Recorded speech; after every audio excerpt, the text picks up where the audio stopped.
The wind dragged dust across the canyon floor like ghosts clawing at the earth. Jonas Callahan tightened the reins on his buckskin mare, halting her near the edge of a sun-baked ravine. Something unnatural prickled at the base of his skull, an instinct honed not by years of law-keeping but from running just far enough to know when trouble had teeth. The silence was wrong. Not quiet. Hollow. Like something had happened and the land hadn't caught up yet. He slid from the saddle, boots thudding soft against parched dirt. His eyes scanned the cliffside, catching movement. Not movement, color. Red fabric flapping in the breeze. He stepped closer. There, lashed to a gnarled pine tree leaning out over the gorge, were 3 Chinese girls. The youngest couldn't have been more than 10. Their wrists were bound with thick rope, mouths gagged with torn cloth, eyes wide and raw with fear. Above them, nailed crudely to the bark, hung a wooden sign in red paint faded and cracked by the sun. Unite if you want to die. Jonas didn't move. Didn't blink. The sun carved deep lines into his face, but his expression stayed fixed. Stone carved over years of bad choices and worse memories. A hawk cried somewhere above. The middle girl squirmed, shaking her head violently. Sweat shimmered across her brow. Blood trickled down her arm where the rope had dug into flesh. Jonas took a cautious step forward. Easy now, he said, voice low, the drawl dry as gunpowder. Ain't gonna hurt you. The youngest whimpered, eyes flicking between him and the canyon. Christ, he muttered. His hand hovered near his revolver. Every part of him screamed trap, ambush, bad omen, but he couldn't leave them. He was already hearing his brother's voice in his head again. The way Levi screamed when the rope tightened around his throat. The way Jonas had been too late to stop it. Different tree. Same sin. He reached into his saddlebag, pulling a hunting knife. The girls flinched. Don't move, he said, stepping forward slowly, eyes sweeping the canyon walls. No birds. No insects. Just wind. He sliced the first girl's bonds. She was the oldest, maybe 16. The moment the ropes dropped, she lunged at him, screaming into her gag. She clawed at his arm, eyes wild. He staggered back. Hold on, he began, but she ripped the gag from her mouth. They're watching us, she hissed. From up there. Jonas's head jerked up. Too late. Crack. The first bullet hit the ground near his foot. The second pinged off the tree. The third grazed his shoulder, spinning him to the dirt. He swore, rolled behind a boulder, yanked his Colt from its holster. The girls were screaming now, muffled by their gags. He fired twice in the direction of the shots.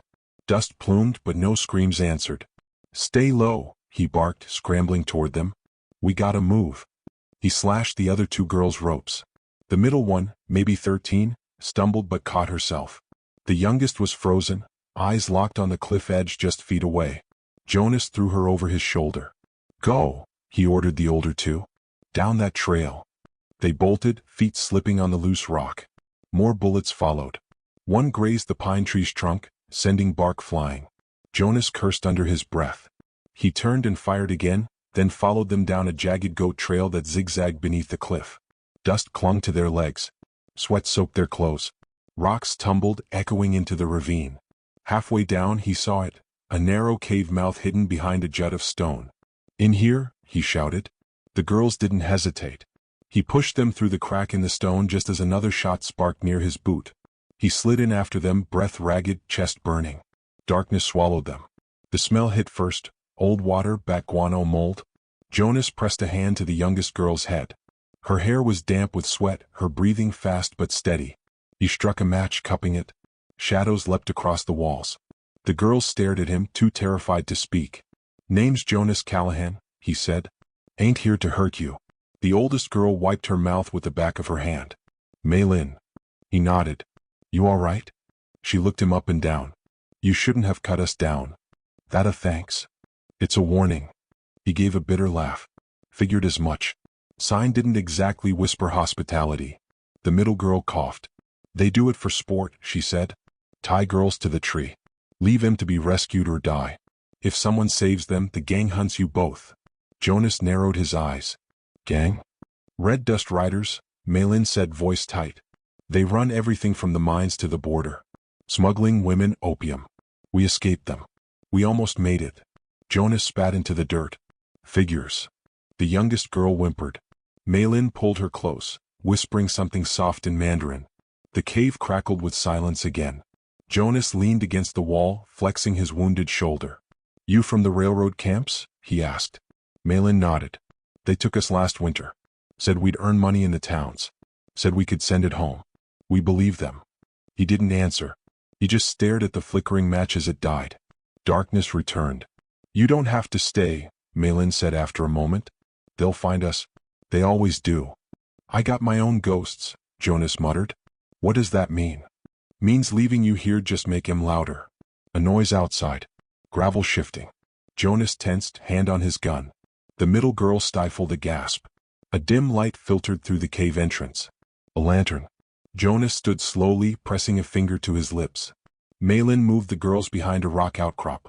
Jonas crouched, gun aimed at the entrance. The shadow paused. Jonas, came a gravelly voice. That you? He exhaled, almost laughed. Macklin. Damn fool, the voice said. A figure stepped into the cave, lantern raised. Heard you got yourself caught up in something stupid again. Was trying to ride quiet, Jonas said. Didn't exactly pan out. The man was old, stiff-legged, his beard mostly white, but his eyes were sharp. Macklin Rourke, former Pinkerton, current drunk. Jonas had saved his life once in Santa Fe. Macklin hadn't repaid the favor yet. You bring a posse? Jonas asked. Nope. Just me, a shotgun, and some dynamite. Jonas smiled grimly. Guess we're back in business. Macklin looked at the girls, then back at Jonas. Red Dust Riders? Yep. You're a bigger idiot than I thought. Good to see you too, Mac. The lantern lit their tired faces. The girls had stopped shaking. Malin met Jonas's eyes. You stayed, she said.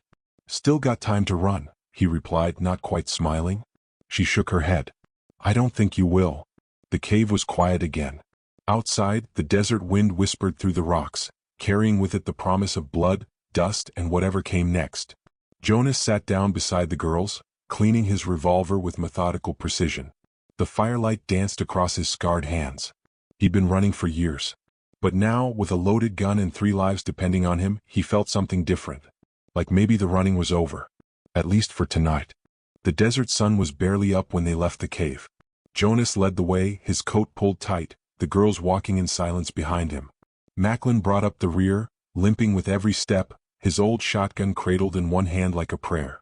The trail was narrow, bending along the cliff face and then dipping into a dry creek bed where the earth cracked like sunburned skin. There was no talking. Just footfalls, breathing, and the sound of wind combing through brittle sagebrush. They reached a thicket of mesquite before Jonas called a stop. He crouched behind a fallen log, signaling the others down. The youngest girl, Onli, sank to the ground without complaint, her thin arms wrapped around her knees. Shio, the middle child, kept fiddling with the hem of her shirt, her lips moving in silent repetition. Malin stood behind them, rigid, her eyes scanning the ridges above. They'll be tracking, Jonas said, voice low. Dogs may be riders. Dust trails'll give us away. We need water, Malin said, tone flat. And something to eat.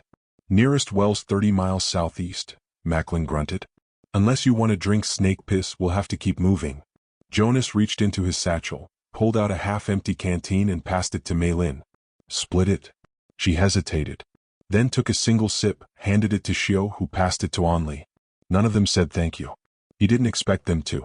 Macklin scratched at his beard. Tell me straight, Jonas. You got a plan, or you just making it up as you go? Jonas didn't answer. His eyes were fixed on a set of ridges in the distance, jagged cuts in the land like a row of broken teeth. A place he knew. A place he hated. But it was the only shot they had. Dust Creek, he muttered. Macklin groaned. That ghost town? Thought it burned down. Mostly. But the chapel's still there. Brick walls, stone floor. Might buy us time. Malin looked between them.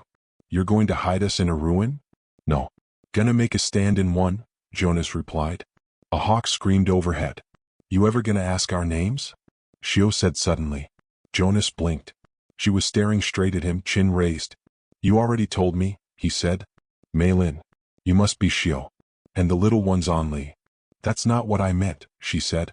You haven't asked who we were. What we did before all this. He took off his hat, ran a hand through his hair. Figured it wasn't polite. Malin scoffed. Or maybe you just didn't want to feel it. Feel what? Guilt. For being too late. For not stopping it. Jonas looked at her, the edge of her words hitting harder than the bullets he'd dodged yesterday. You think I don't already carry enough of that? Malin's jaw tightened. Not the same. He stared at her for a long second, then nodded toward the creek bed. Let's move. They walked until midday, taking shelter under a dry rock overhang while the sun scorched the earth. Shio practiced tracing letters in the dirt with a stick. Onli slept, curled in a ball like a child half her age. Macklin snored with his hat over his face.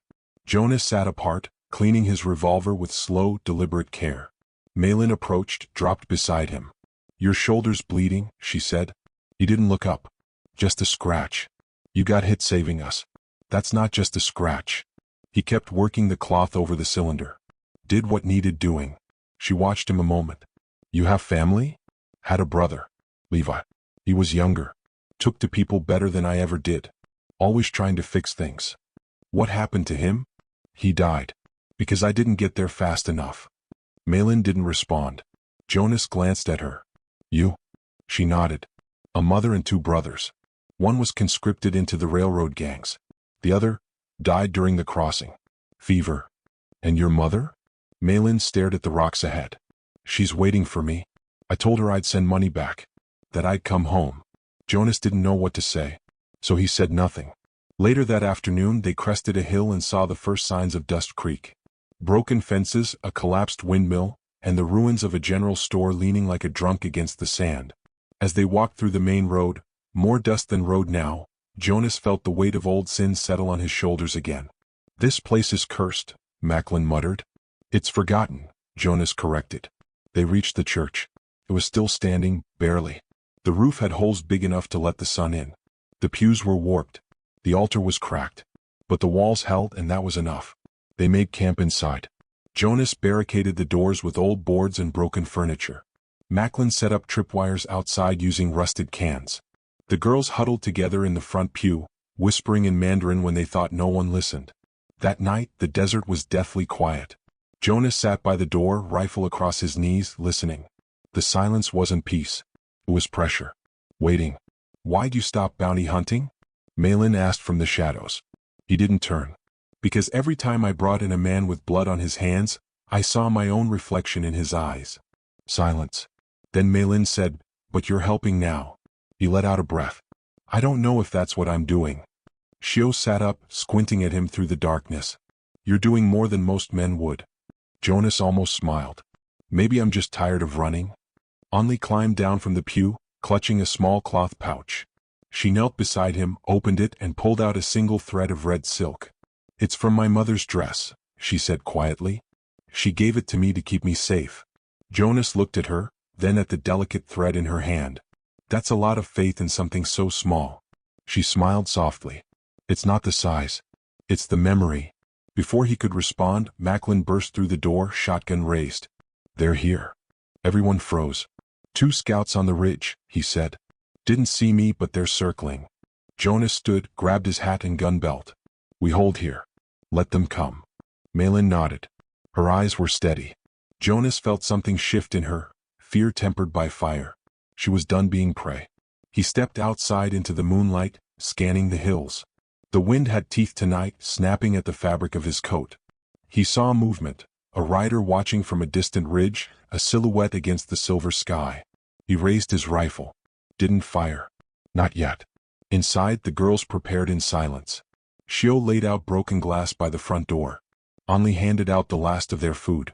Malin stood by the window, her jaw set, her eyes blazing. Jonas looked back at the church one last time before stepping inside. For the first time in years, he felt the weight of purpose settling on him. Not vengeance, not guilt. Duty. To strangers who'd become something else. He sat down beside Malin. They'll come hard, he said. Then we hit harder, she replied. And in that moment, between ghosts and gunpowder, a bond forged in fire took hold, quiet, grim, and unshakable. Tomorrow would bring blood. But tonight they prepared. The first shot came before sunrise. It tore through the church's broken steeple, scattering a flock of vultures that had been roosting in silence above the roofless frame. Jonas dropped to a crouch, dragging Malin down with him. Plaster dust rained from the ceiling.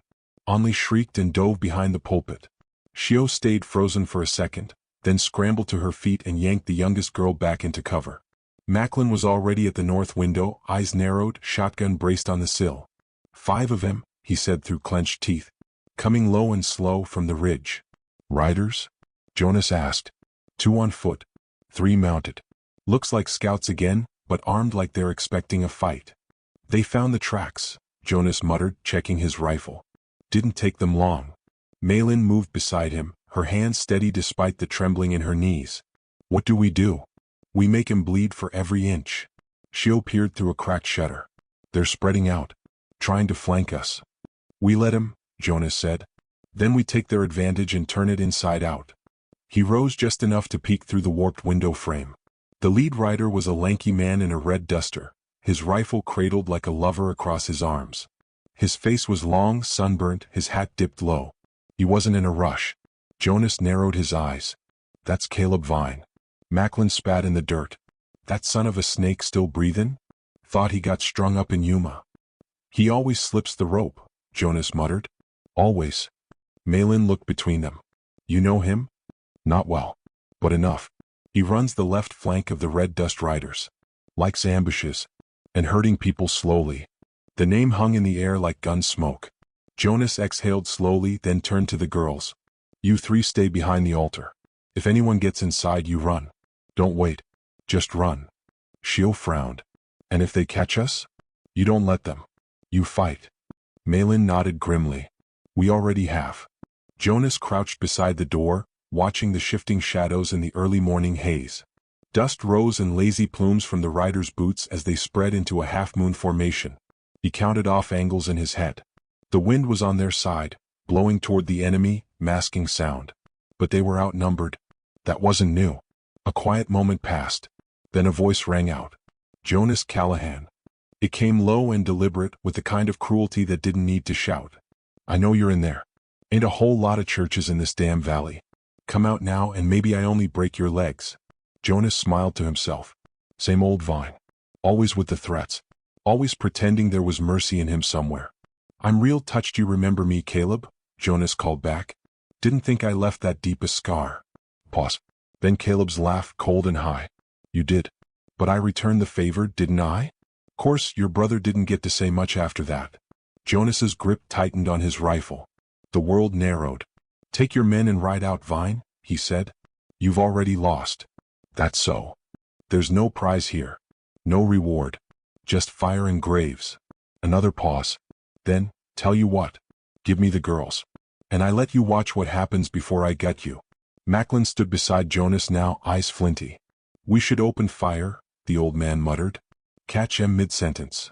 Not yet, Jonas whispered. A shout came from the back window, Shio's voice. They're flanking, 2 behind. On it, Macklin growled and hobbled toward the rear with surprising speed.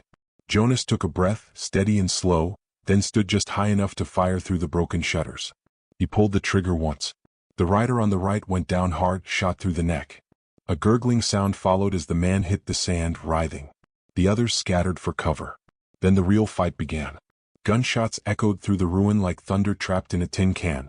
Dust flew in blinding clouds as bullets tore through rotten wood and shattered glass. Only screamed and ducked. Malin pulled her close, shielding her with her body as splinters flew. Jonas moved like instinct. Down, roll, up, fire. Every shot had a name. Every second counted. At the back, Macklin held off the flank. His shotgun barked once, twice. A third rider screamed. A window shattered. Jonas dropped another man near the trough beside the chapel. The shot took him in the ribs, he spun, fired blindly, then fell into the dust. That left 3. One of them was already climbing the porch. Jonas turned just in time to see the door explode inward. A man lunged through, eyes wild, hat gone, blade in hand. He was on Jonas before the rifle could rise. They crashed into the pews. Wood snapped. Jonas's elbow connected with the man's jaw, then again harder. The knife flashed, caught his side. Pain flared. But Jonas wasn't new to pain. He grabbed the man's wrist, twisted until it cracked, then drove his forehead into the bastard's nose. Blood spurted. The man fell back, clutching his face. Jonas grabbed his own revolver and fired once. Silence returned, ringing. He stood, gasping, shirt wet with blood from the gash along his ribs. He stumbled toward the altar. You okay? He rasped. Malin looked up, eyes wide. You're bleeding. I noticed. We can't hold much longer, Shio said, reloading a revolver she'd taken from one of the dead. There's still 2 left. One of them's him. Jonas limped to the door. Outside, the sun was rising in full, painting everything gold and cruel. Caleb stood beside his last man, grinning. "You're good, Callahan. Real good," he called out. "But you're bleeding. You're tired. And you're alone." Jonas stepped onto the church steps, blood soaking his side, revolver in hand. "Wrong on all three," he said. From the rear of the church came the sound of Macklin's shotgun, followed by a scream. Now it was just Caleb. The outlaw tilted his head. "Ain't this poetic? 2 ghosts. 1 gun." Jonas took another step. "You killed my brother. And you ruined my face. Fair trade." "Not yet." They stood 10 paces apart. The wind paused as if the desert itself held its breath. Caleb went for his gun. Jonas didn't think. He just moved. His revolver rose in a blur, the shot exploding from the barrel before Caleb's hand even touched steel. The bullet hit square, just above the heart. The outlaw stumbled, staggered, and looked surprised. Then he fell. It was over. Jonas stood still, breathing hard. The silence now was different. Heavy but final. Behind him, the girls emerged from the doorway, eyes wide.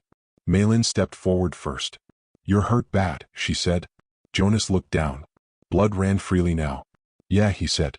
"Sit," Shio ordered, suddenly all business. "We'll clean it." Macklin limped back inside, dragging one last body. "You always did know how to make an impression," he said. Jonas didn't reply. He sat on the church steps, eyes on the horizon, watching the dust settle. Malin sat beside him. "You didn't run." "I said I wouldn't." She reached into her coat and pulled out the red silk thread. Pressed it into his hand. "For memory," she said. "For what we survive." He didn't speak. Just closed his fingers around it, felt the warmth of its color. So small. So stubborn. Like hope. Dust Creek was still broken, still dead. But the girls were alive. And Jonas? He wasn't running anymore. He looked to the west, where the road stretched like a faded scar across the desert. The next chapter waited. And he'd be ready. The road away from Dust Creek shimmered beneath the merciless sun. What had once been a narrow vein of trade and cattle drive was now a corridor of silence, marked only by bleached bones and wind-scattered hoofprints. Jonas rode ahead, reins loose in his hand, his battered hat pulled low. His side still ached from the knife wound, bandaged tight with Shio's spare kerchief, but he didn't let it slow him. There was still distance to put between them and death. Malin rode behind him, sharing a worn saddle with Anli, who clung to her waist and rested her head against her back. Shio took up the rear, riding Caleb Vine's stolen horse with the same stubborn pride that had carried her through the firefight. Macklin, patched up but slower, trailed in the wagon they'd commandeered from the last of the Red Dust riders, a mule pulling it with groaning reluctance. They didn't speak much. There wasn't room for words. Only forward. By late afternoon, they reached a dry ravine where the wind smelled faintly of water. A few trees leaned at awkward angles, as if ashamed to be alive in such a forsaken stretch of land. Jonas raised a hand, signaling a stop. The group dismounted, each step dragging with exhaustion. "Rest here," he said. Shio dropped to the dirt with a grunt. "If you say, just for a bit, I swear I'll shoot something." Jonas managed a smirk. "Long enough to drink and catch our breath. Then we move." "Where?" Malin asked, voice calm but tight. "Southwest. There's a settlement called Carrion Hollow, about a day and a half out. Not much, but enough for cover." Macklin dropped beside a rock and let out a long groan. "I haven't had a bath in a month. I'll be damned if I die before I smell soap again." Jonas turned, squatting beside Malin as she checked Anli's blistered feet. The girl was awake, but her eyes were glassy, her lips cracked. Malin brushed sweat from her brow, saying nothing. "You holding together?" Jonas asked. Malin didn't look up. "I'll hold. But she won't last much longer without water." He passed her the last of the canteen. Malin hesitated, then gave it to Anli. The child drank slowly, reverently, as if afraid to waste a single drop. "We'll find more in the hollow," Jonas said, though he wasn't sure he believed it.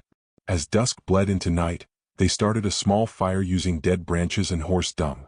Shio roasted a bit of jerky over the flame, face drawn tight with fatigue. Macklin sharpened a dull knife with a flat stone, while Malin stitched up the tear in her coat using a thread from Anli's red ribbon. Jonas sat apart, watching the shadows. "You're thinking too loud," Shio said. He blinked. "What?" "You're staring like you expect ghosts to ride out of the dark." He nodded slowly. "I've seen them do worse." She scoffed. "You always this cheerful?" Jonas let the silence answer. Later, after the fire had burned low and Macklin snored against his saddlebag, Malin crept over and sat beside Jonas. "You should sleep," she said. "So should you." "I can't." He looked at her. The moonlight softened her features, but her eyes were sharp and weary. "You ever think about what happens after?" she asked. "If we actually survive this?" Jonas looked at the stars. "Used to think I'd settle down, maybe build something. But folks like me were good at breaking things. Not much else." "That's not true." "It is." She tilted her head. "Then why'd you come back for us?" He didn't answer immediately. Then quietly, "Because I saw something in your eyes. Same thing I saw in Levi's before he died. That fire. That refusal to let the world decide who you are." Malin stared at him. "You blame yourself for your brother?" He nodded. "I blamed myself for what happened to my little brother too," she said. "He got sick crossing the Pacific. I was supposed to watch him. I fell asleep. When I woke up..." Her voice trailed off. Jonas reached over, took her hand without a word. They sat like that, quiet, until the moon disappeared behind a band of cloud. By morning they were on the move again. Onley rode with Macklin now, bundled in a blanket to guard against the sun. The trail sloped downward into a narrow valley, where the wind whispered through canyons and shadows lingered too long. They were half a mile from Carrion Hollow when Jonas called a stop. He dismounted slowly, eyes scanning the ridge to the east. Nothing moved. No birds. No wind. Just the hush of something waiting. "We're being watched," he said. Malin stiffened. "You sure?" "Too quiet." Macklin drew his shotgun, his voice flat. "Trap." "Feels like one." From ahead, a single rider emerged, slowly cresting a hill. She was tall, lean, dressed in long black leather and a wide-brimmed hat that cast her face in shadow. A rifle sat easy in her hand, not raised but not idle either. Jonas cursed under his breath. "Darla Rook." Malin blinked. "You know her?" "Worked together once. Long time ago. Before she started hunting people like sport." The rider stopped a few yards away, her horse snorting. "Jonas," she called out. "Been a while." He stepped forward. "Too short." Darla smiled. It didn't touch her eyes. "You're dragging ghosts. 3 girls and a broken old man. That doesn't look like the Jonas I remember." "Maybe you remember wrong." She nodded slightly. "Maybe. Or maybe you forgot what you are." "Get to the point, Darla. I'm here for the bounty." "You know which one." Jonas didn't blink. "The girls?" "One in particular." "Malin." "Price on her head big enough to rebuild Dust Creek twice." Jonas felt Malin stiffen behind him. Her voice was steel. "Why?" Darla's smile widened. "Because you shamed the wrong man, sweetheart. Governor Lou's cousin. Something about turning down a deal, exposing his trade routes to the press. That about right?" Malin didn't answer. Darla tilted her head. "I don't want to kill you. But money's money." Jonas took a step closer. "You come 1 inch further and I swear I'll put you in the ground." Darla's eyes lit with a strange light. "Still got that fire, Jonas?" "I missed this." She raised her rifle, slow and deliberate. Jonas fired first. The shot hit her shoulder. She grunted and fell sideways off the horse. Malin pulled Onley back behind a boulder while Shio let out a curse and raised her own weapon. From the rocks around them came movement. 4 more of Darla's gang sprang into view. Gunfire erupted. Jonas dropped one with a shot to the gut. Macklin fired twice, took down another but caught a bullet in the leg. He yelled, falling back. Shio dragged him behind the wagon, then stood, cool and fast, and dropped a third. The last man turned to flee. Malin didn't hesitate. She picked up Jonas's rifle, steadied it, and shot him through the back. He crumpled. Jonas stepped forward. Darla groaned, trying to crawl away. "You don't get to run," he said. She rolled onto her back, sneering. "Always figured it'd be you." "You were right." The final shot was quiet. When the dust settled, silence returned. Jonas turned to Malin, chest heaving. "You all right?" She nodded, eyes locked on his. "You?" He looked down at the blood dripping from his side. Still standing. They buried the dead beneath a crooked tree, marked the graves with stones. Then they turned west again. Toward Carrion Hollow. Toward whatever came next. Jonas rode beside Malin now, closer than before. The wind was still cruel. The sun still burned. But in the distance, the sky was softening. Somewhere out there, maybe, was a place to stop running. And this time they wouldn't be alone. Carrion Hollow wasn't much of a town, even by the battered standards of the Wild West. It slouched at the edge of a dried-up river, hidden behind canyons and dust storms like it was ashamed to exist. A few squat buildings leaned into the wind, sun-bleached and brittle.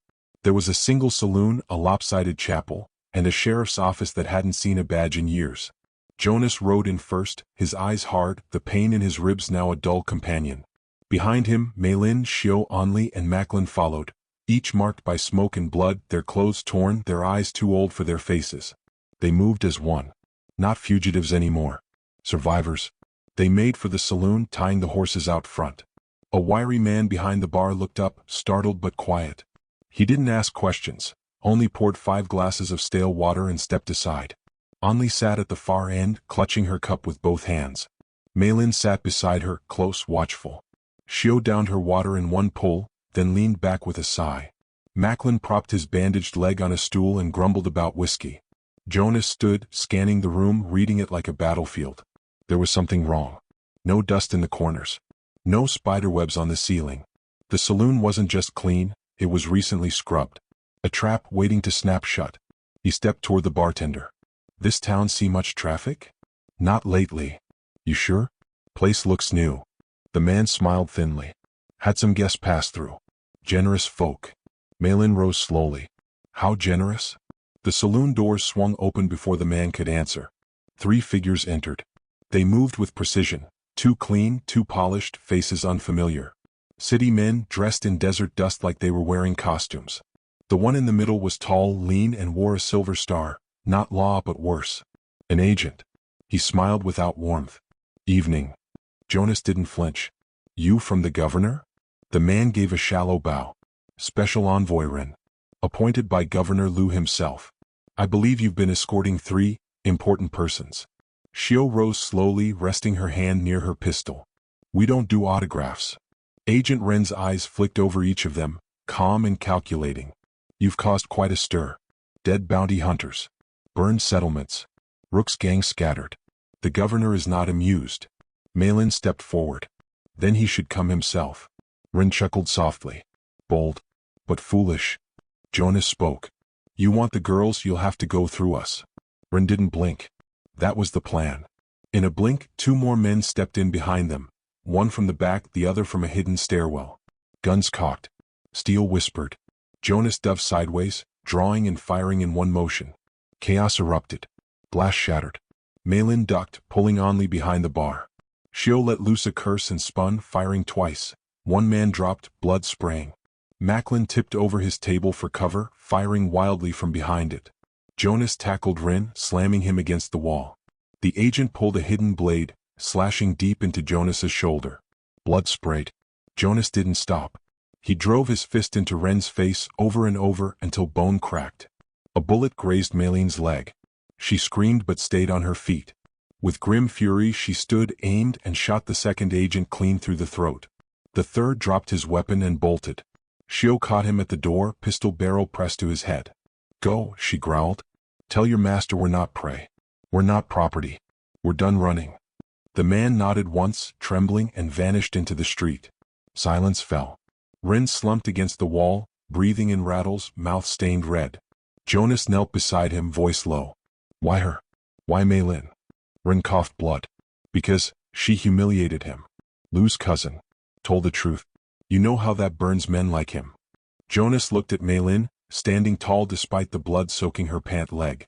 Her eyes met his, clear, hard, and unbroken. He rose slowly. Then she's worth 10 of him. They burned the saloon. Not out of cruelty, but because the town was never safe. Not really. Carrion Hollow was a hollow promise, just like every outpost that had sold them out, looked the other way, or counted coins over lives. The fire rose behind them as they rode out under starlight, smoke curling into the desert sky. 2 days later they found a canyon near a stream. Trees grew there, stubborn and wild, and no road passed nearby. They made camp in the old miner's cabin left to rot among the stones. It became home, rough but real. Jonas built a roof from scavenged timber. Maylin repaired the walls. Xiao hunted rabbits, while Macklin found an old forge and started fixing tools. Onli laughed for the first time in weeks when she saw the rabbit stew boil. For a while it was peace. But peace doesn't last, not in the West. They came again weeks later. A new band. Soldiers, not thugs. 50 strong.